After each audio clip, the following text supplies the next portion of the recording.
working for me, times the number of hours that they're all going to get trained, times the wages of all those employees. I add on the burden fringe of 20-some-odd%. So when I spend $30,000 on 20 to 30 employees to do all this ISO training, I'm going to be paying their salary. And at the rate of their wages plus the fringe on top, chances are I'm going to be paying $40,000 or $50,000 in wages above and beyond the cost of the training. That's what I'm talking about in a match. So if you want a $30,000 grant, you have to come up with an in-kind contribution of $30,000. So the primary thing is we say use the wages. The exception is an ESOL. Will allow you to split the cost in terms of they can do some on-time and some off-time if they're agreeable. Now, you could have 5 training programs in a grant. That's fine. Project management cost does not have to be equal to the salary cost. What I'm saying is that when you add up all of the training you want to do in a grant, and you're looking for $30,000, $40,000, or $50,000 or $100,000, you have an in-kind contribution that matches that. So first of all, we look at wages.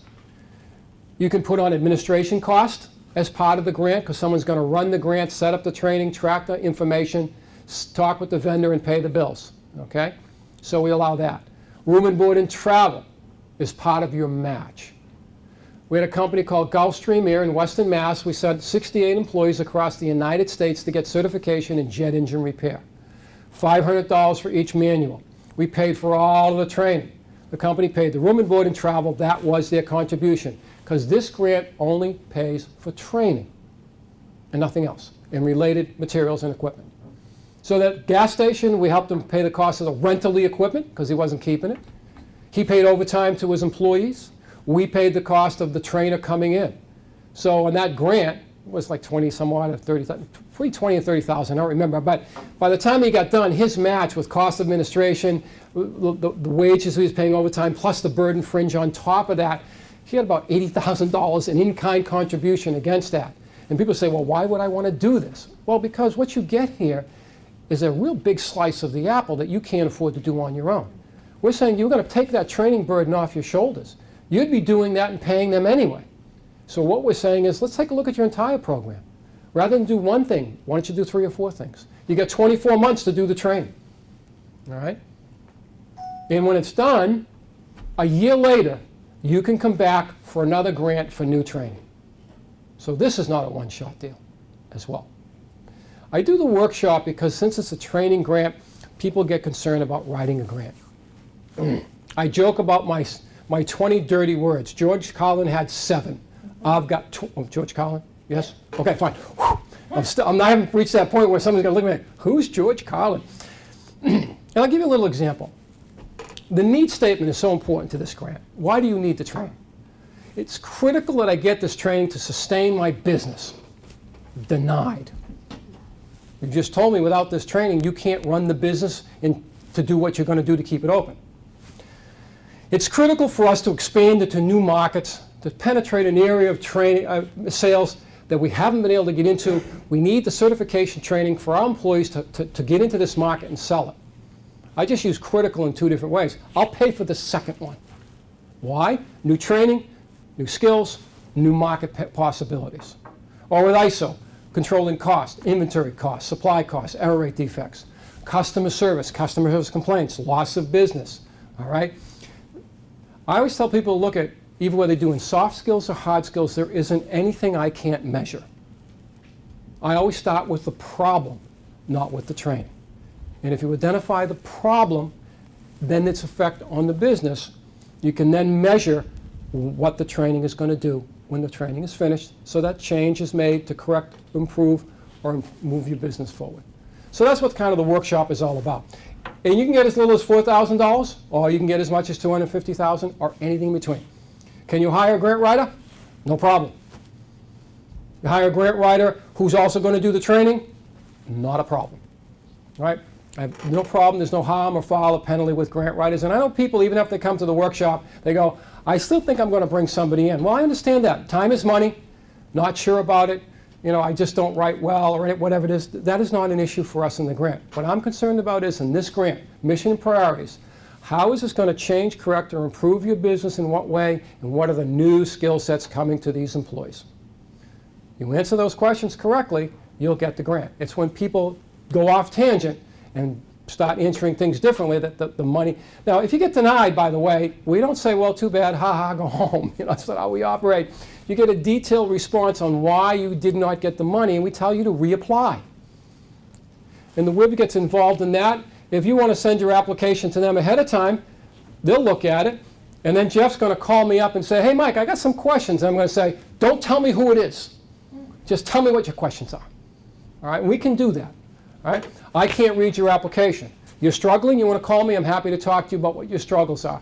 I'm never going to say yes or no, yeah, put that in, you'll be approved. I'm going to ask you a bunch of questions to lead you to the path to make sure what I'm hearing is clear, that it's training, new skills, and how it's helping your business, and how you measure the success. What's the return on investment? So when I do a workshop, if you want to come, fine, we can set one up here 6 or 8 weeks from now if people are agreeable, and bring everything with you want to do for training. We'll figure out how to write a grant together. So the applications are basically in a PDF form. Make sure you hit save, ladies and gentlemen. You got a 30 wait window, but I wouldn't go there. I just hit save every time you use it. The budget that you're going to do, which is a breakdown of cost and wages and cost of training, are in an Excel spreadsheet. We look for a return on investment statement, which is measuring the success of the training, which I cover. This is not a particular formula. This is your decision. You could have a small grant and have a return on investment of 5 to 10 to 1. On a $250,000 grant, I could see a return on investment of 30 or 40 to 1. The beauty of this program is you're going to tell us what you want to do for training, why you want to do the training, who you're going to train, and what you expect the results to be. I'm not telling you have to have certain results. I just want to know what they are, and do they make sense? So that's what a return on investment is. We will ask for income and balance statements for the most current 2 years. Privileged by statute, not share with anybody. So I say, look, send me your income and balance statement for the most current 2 years.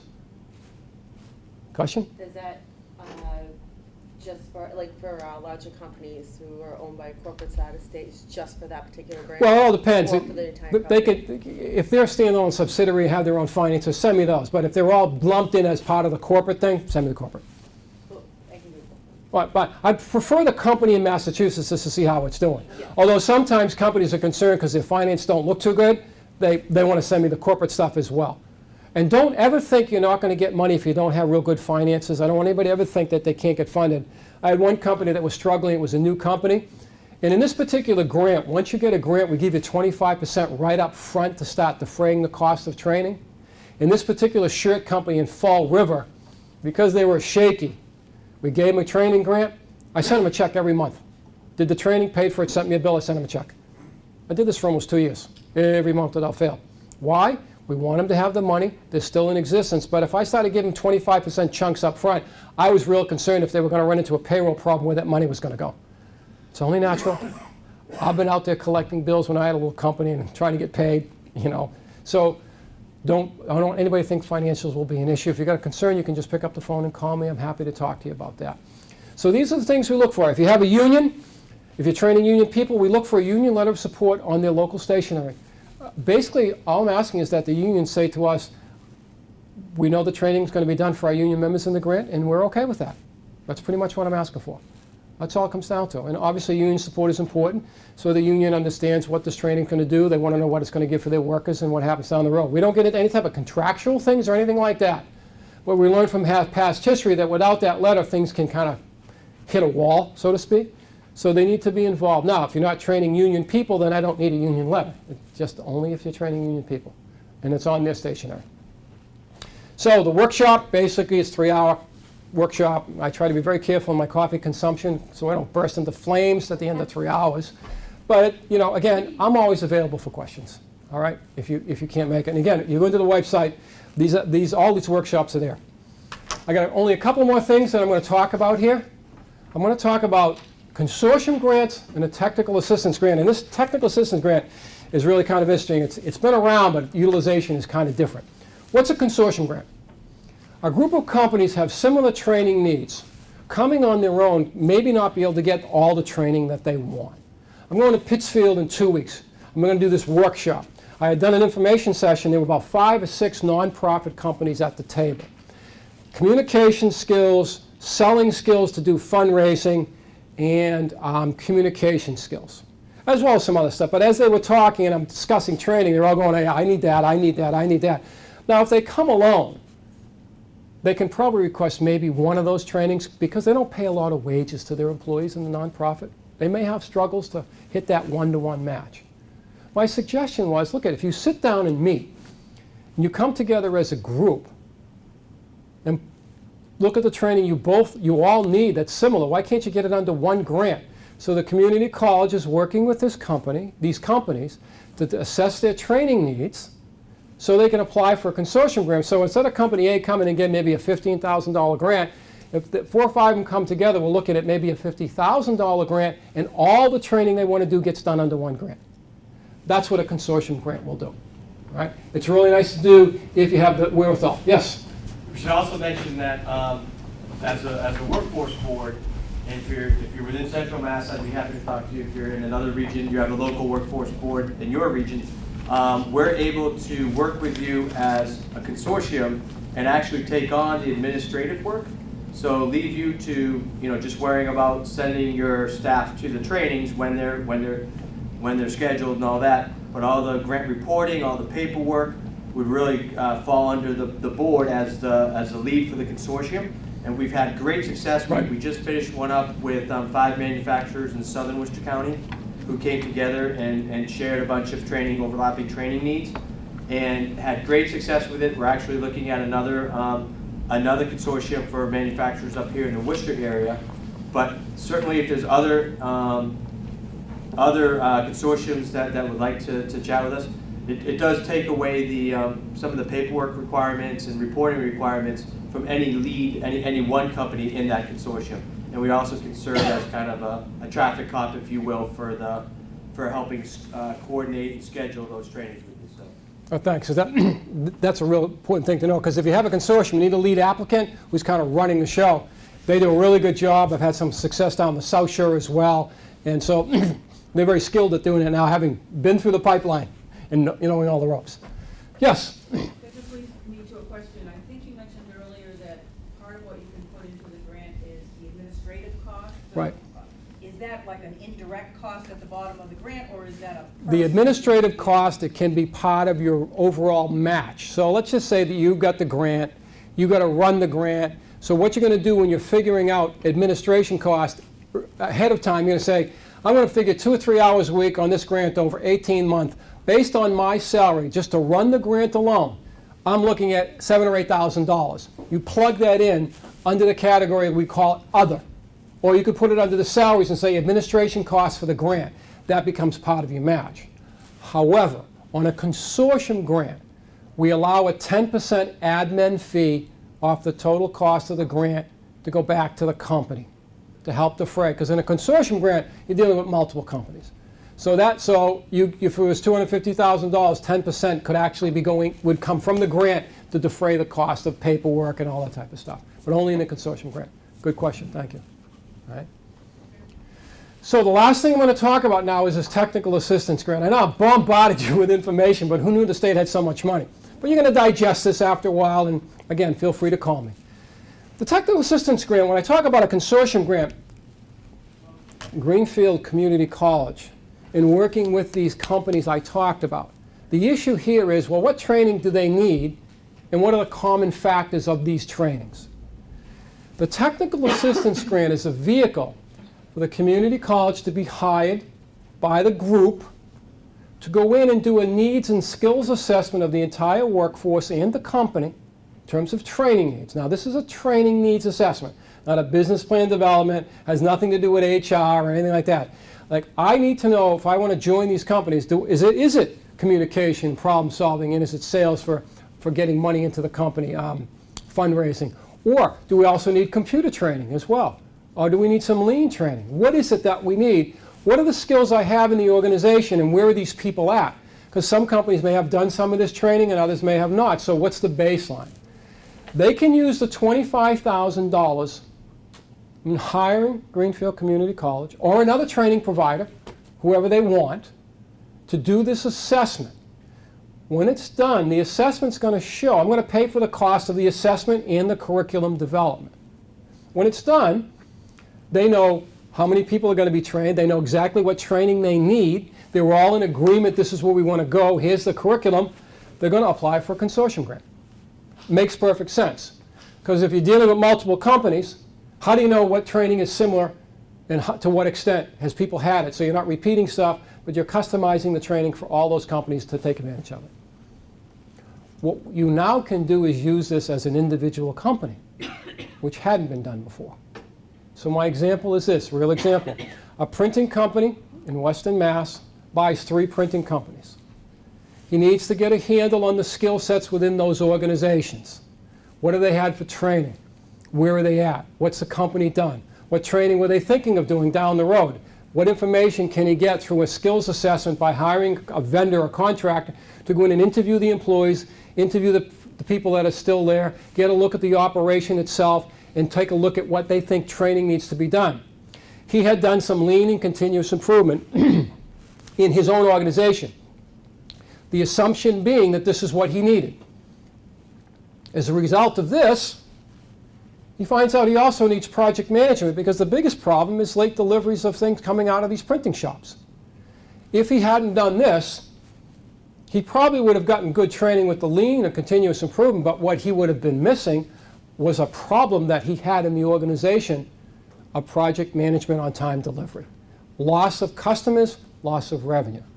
So when the consortium grant is done, you have 12 months to do it, but you can do it sooner than that. It goes through a review process like the other grants. So like it's a 60-day review process. You got to apply. It goes into the board for the board to look at it, just like a consortium grant and the general program grant. They look at it, make a decision, gets approved, you get a contract, you do the training. So this was a $16,000 grant. It was going to last for 3 months. That's all the time he figured it was going to take. And as soon as he's done, he puts the paperwork in and he's closed it and I've paid him, he's going to apply for the general program grant to get the training now that he knows he needs in all 4 companies so that he can get a handle so everybody's going to be on the same page. So this is new. This technical assistance grant in the past was only used for consortium, and I've been pushing for some time for individual companies who aren't large, who don't have a big HR staff, who really don't know what they need for training.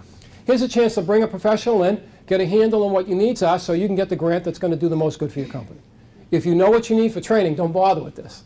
All right? But if you're not sure, this is a vehicle to take a look at. And I'm always happy to talk to companies before they apply. You know this has been underutilized because it's the only paper application left in the program.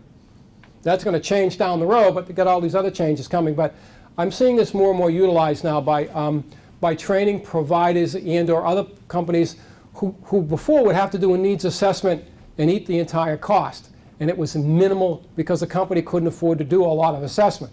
Here's an opportunity to get that taken care of. Question on that? A lot of thought on that one. Yes, down the corner. Sorry, you lost me a little bit when you talked about it at like the printing example. So that was an individual who owned 3 or 4. He bought 3 companies. But what if, is this also applicable if, say, I'm a small company and I say I'd like to go for a consortium grant and I have someone on staff that could go out to 4 other similar companies to assess what all we... Those 4 companies would come together, apply for a technical assistance grant. They would be partners with a lead applicant. All right? You would say to me, Mike, we want to join together. We know we have similar training needs. We're trying to get a handle on what they are to what extent. We want to identify the skills gaps in our companies and what training we have in common. All right? Hiring the training provider to go in and assess that. When that grant is done, all those companies now can come for a consortium grant. That's where that should lead. So yes, you could do that. But if you were a standalone company, machine shop in Woburn, could no longer hire the skill sets from without because it's a trade in the machining industry where people are retiring. So the first problem they have is, well, they have to train from within, but they had to revamp, well, what do we do for hiring? What skills do we need to hire? We're talking about the OJT. He tries to make a fit with regards to, well, what skill sets does this employee have? What does the company need? And how do we get them to fit together and do this training so it's going to work? The machine company is saying, should I be testing for reading, writing, and math? And if so, what grade levels do I need?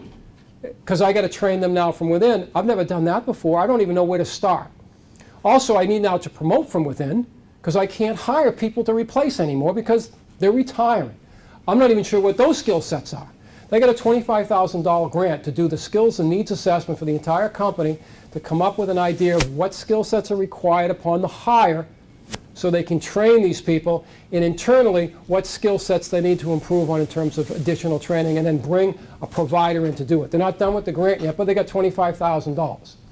What I removed from the grant was a discussion they had about a business development plan, which this doesn't pay for, and they were going to tag the results of the training needs to HR raises and promotions, which you can't do either. It has nothing to do with training. Okay? This is simply a vehicle for you if you're not sure what training you need, you're not sure where you're at. I don't want you to apply for a grant for problem solving when you need computer training. So that's what this vehicle is for. Okay? All set? I saw another hand. Another question? All set? Okay, good. So we're almost at the end. Oh my God, we're getting to the end. The administration of this program is now being handled by an organization called Commonwealth Corporation. It used to be run by the state. I'm still a state employee. I'm still with the program. I work hand in hand with this organization. So everything I've told you about the grants is unchanged. The paperwork is now in their hands. They administer the grants. They review the grants. They send out the checks. They follow for all the paperwork. So they're handling the administration of a state program that's funded through a trust fund. Then we give them money to give out to do these grants. My job is to be the salesperson for this program throughout the state. So if you do have a business group or organization you'd like me to talk to, I do breakfast, lunch, and dinner. So feel free to call me, and I'm happy to talk at any time about the program. So that's their website. There's the 800 number. This is the manager of Commonwealth, and I work with him. Here's my phone number. And I put this gentleman's down here name, and he handles the hiring incentive training grant, because of all the changes, there's been a lot of questions. So if you have a question, you can't get hold of me, you can call John, and he'll help you through the process on the hiring incentive training grant. Questions? The handout is different. Yes, that's why you're going to get the PowerPoint, because that changed within 2 days. All right? I changed it twice, and I'm working for the state. I called up the printing, said, they go, well, we've got the first one done. I said, that's no good. I need the second one now. So that's why John's going to take this and send this to everybody. Okay, so you'll have it. That's why, if anybody hasn't put their contact information on the sign-in sheet, please do so. That way I can get the PowerPoint out to you. The last thing I'm going to talk about here is to try to re-emphasize the need for training. I happened to mention earlier that I've got to learn how to Twitter. All right, I just got the word, Mike, you need to Twitter, because the program is using Twitter. Twitter to me was my little granddaughter laughing over in the corner, but Twitter. So the world is changing. Everybody texts now. I can finally text, but there's a whole new language out there with regards to texting. So what really drives home to me the need to be up to date and understand the need for training is this true story. My son started his own business in Chicago doing phone app games. Done very, very well for himself. Nice companies make games for phones and stuff like that. Comes home, we have a visit, and he's looking at my business card. And for those people who text, there's a language of texting out there, abbreviations and all that stuff that go on. So he says, oh my God, Dad, you need to do something about your business card. So what? What are you talking about? Well, it says mass.gov/WTF. You apparently can't use that anymore, apparently, in the world of texting. I had no idea what he was talking about. And what are you talking about? Workforce Training Fund. Well, no, Dad. So I go back to the office, and a panic ensues. All our paper, all our website, all our everything, everybody's cards, mass.gov, WTF, mass.gov. So now I find out a lot of people knew about this, and I come do my talks, and I go, here's our website, mass.gov, WTF, and everybody go, oh, that Mike, one of these days he's going to learn. So we had to put the P back in the program to make us perfect. So it's now mass.gov/WTFP. But what it taught me is the value of looking at what's going on in this economy, and the value of understanding that without training and without staying in step with what's happening in this world, because it's no longer local, it's global pressures. When a company of 20 people has to get ISO certified because their vendor tracks all the way back to England, it's going to cost them $30,000. That is no longer local. So it's important to train. Get these skill sets to your employees and improve your company. Because let's face it, nobody wants their company to be a WTF. all right? Come get some of this money, put the P back in your company and make it perfect, and there's got to be a grant up here you can take advantage of based on all the money we've talked about today. So I thank you very much for your time and your patience. If you need a question answered, feel free to call me. You can get hold of John. He'll send you the PowerPoint. Don't forget about the safety grant. Don't forget about the OJT grant. And have a wonderful holiday weekend. Thank you very much. so much.